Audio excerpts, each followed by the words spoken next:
কিশোরীর এমন উচ্চ কণ্ঠের হাকডাক ঠাকুরমশাইয়ের কানে যাওয়া মাত্রই তিনি বেশ জোরালো গলায় বাড়ির ভেতর থেকে উত্তর দিলেন, আরে যাচ্ছি যাচ্ছি, একটুখানি অপেক্ষা করো তোমরা। বেশিক্ষণ আমাদের সেখানে মোটেও অপেক্ষা করতে হলো না ওরকম বৃষ্টির মধ্যে। কিছুক্ষণ অপেক্ষা করার পরেই আমরা দেখলাম বন্ধ সদরের দরজা দুভাগ হয়ে যাচ্ছে ক্রমে। সদরের দরজা খোলা মাত্রই আমরা দেখলাম আমাদের সম্মুখভাগে হাসি মাখা মুখ নিয়ে দণ্ডায়মান স্বয়ং তারনাথ তান্ত্রিক। তিনি যে আমাদের দেখে অত্যন্ত খুশি হয়ে পড়েছেন তা আর বলার অপেক্ষা রাখে না। ঠাকুরমশাইয়ের দুই চোখ ভীষণ রকম উজ্জ্বল হয়ে উঠেছে।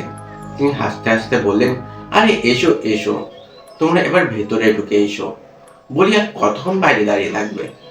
যা বৃষ্টি শুরু হয়েছে তাতে মনে হচ্ছে এখন আর থামবে না।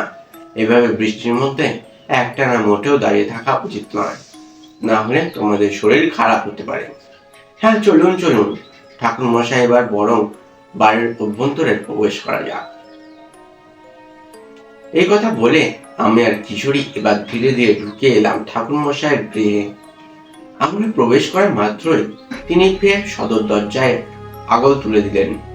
ভিজে জুতো ও ছাতাখানা দাওয়ার এক কোণে নামিয়ে রেখে আমরা উঠে এলাম সোজা দাওয়ার উপরে।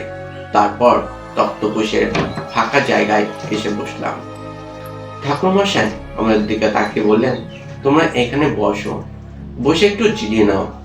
আমি বরং চারিমাকে আমাদের তিনজনের জন্য একটু গরম গরম চা বানিয়ে আনতে বলি।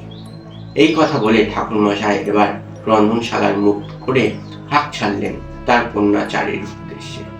চারি, ওমা চারি, বাইরে বেরিয়ে দেখ কারা এসেছেন।